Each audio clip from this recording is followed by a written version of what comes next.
Yeah, they do certainly have a good array of spin options. I just wonder, could they have done with the extra seamer? I suppose they have that reserve. We didn't see Gulshan Jah bowl against the West Indies at all. They have that option of him turning his arm over. And certainly Kuwait will sense this as a real opportunity. Remember, it was the quadrangular series final that I know Nepal were slightly weaker than they usually would be. I don't think there was any Sandeep Lamachani or Rohit Paudel, a few other players missing for that tour.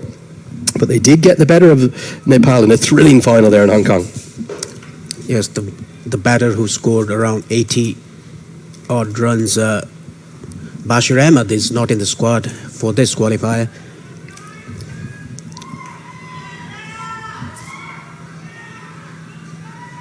Guided away off the outside edge. The Nepal fans are going to cheer every run that they can get. Yeah, it was a 3-run victory.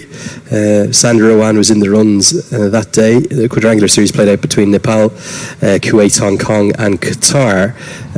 But they were in a terrible position, Nepal. They were 92 for 8, and Bashir Ahmed nearly pulled off a miracle alongside Nandan Yadav, whose batting continues to improve. That is what he's working on. He has a very good bowling. He's bowled very well throughout these last year or so. Really good start, outstanding start from Farooq. Just 2 runs from the first over. Good side, Kuwait's very much on the rise in the World Game, particularly again in this format. We spoke about Qatar in the afternoon game and how they really have a focus primarily, not solely, but primarily on the T20 format, and that kind of plays to their strengths. And this is a man to watch. He took 2 for 24 in that quadrangular series final. Yasin Patel is a fine young cricketer. Yes. Laksha Anek, Energy 8. Energy Bhanekai, Red Bull. Sunflower oil. Mayale Bandeko Swad. Asian Paints Ultima Protect Shine. यसमा भएको UV hybrid technology ले घाम, पानी, धुलोबाट दिन्छ वर्षौं वर्ष सुरक्षा। घर रहन्छ सधैँ शाइनदार घर वर्षौं वर्ष। प्राइम बिलेटबाट बनेको हरेक निर्माणको मेरुदण्ड Panchakanya steel. You rate under a runner ball at 5.95, and he'll often strike here in the power play. He's going to go with a slip and play, and then we've got 5 fielders in a ring on the offside, so only 3 fielders on the leg side field. And he's going to keep that impeccable line outside the off stump. He doesn't get so much of turn, but his accuracy is impeccable. He just comes and bowls, starts it in.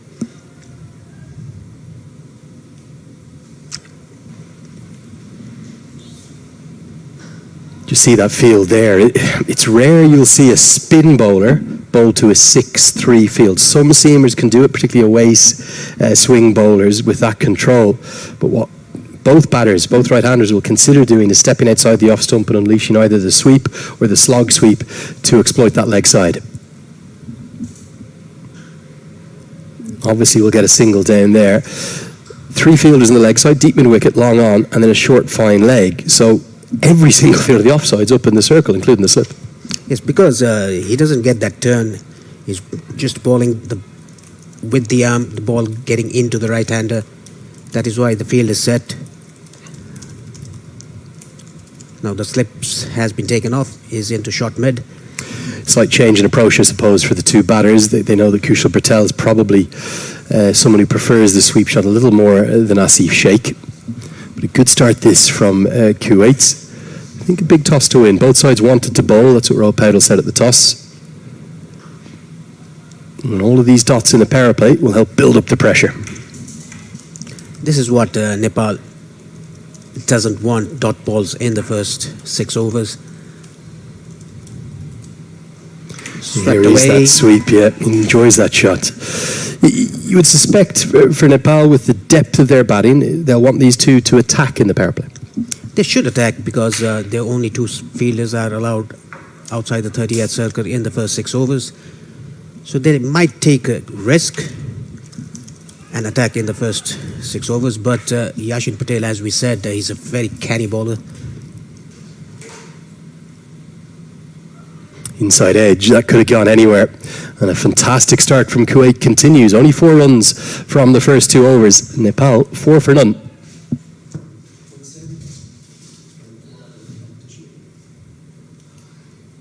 So welcome along to the coverage. If you haven't enjoyed either the morning or the afternoon game, this is the third game of 3 on the opening day.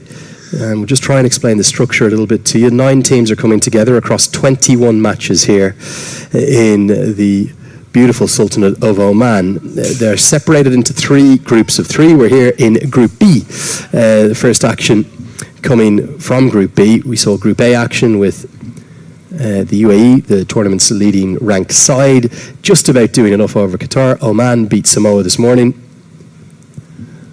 And then in terms of the rankings, Nepal will be the favourites in this group, but we're expecting upsets throughout.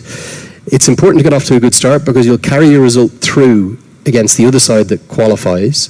Top 2 from each group go through, and then we go into a Super 6 stage where you'll play 4 more matches against the top 2 in the other 2 groups. So in Nepal or Kuwait's case, that'll be against Group A and Group C. And then we'll end up with a Super 6 table. You kind of look at Qatar and Samoa's position now, both of whom have to play tomorrow. They lose and they are out. It's a cutthroat format. As Bertel goes through the offside, gets probably just the single. He didn't time that as much as he liked. Just got the toe end of the bat. Lucky didn't go straight to the fielder. Farouk is getting a nice shape away from the right-hander. The pitch is helping the medium paces that we saw in the first game as well. UAE bowlers and even Qatari bowlers bowled very well the medium paces.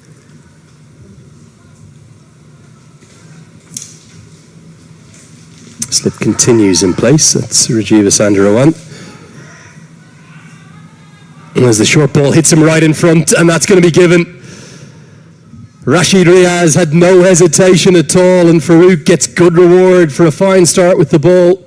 Haven't seen any success yet from batters trying to play across the line in any of the 3 contests, and Sheikh is going to fall early. That was going to go on and crash into middle and off. Exactly. Very straight delivery. Tried to play across the line, completely missed it. Asif Sheikh has to depart. Right in front of the middle stump. Has kept a little low as well, hasn't it? And that will be a concern for all the batters who will watch that dismissal. Shakes early, the first one to fall. He's gone for 2. It's 5 for 1.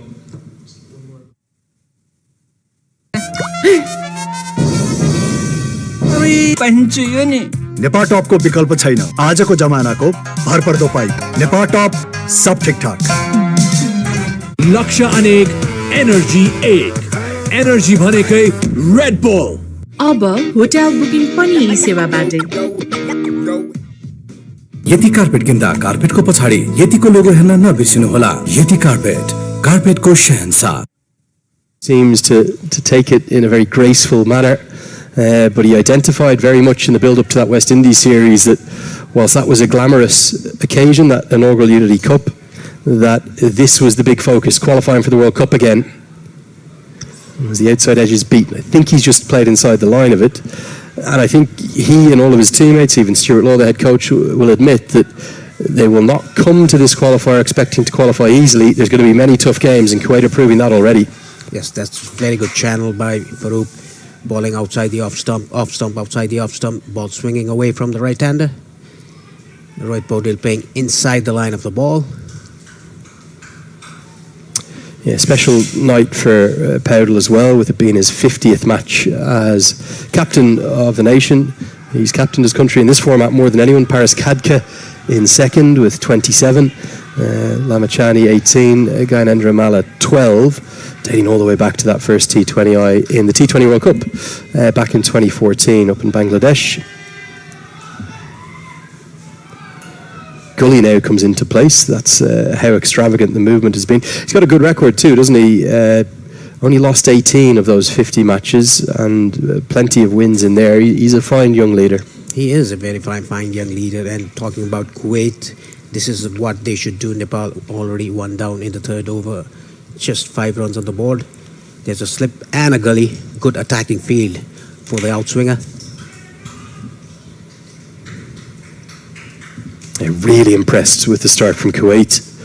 Many call them sort of the dark horse, the underdog to watch in this competition. As another one goes past the outside edge, Farouk has it on a string. Nepal are in early trouble. It's 5 for 1.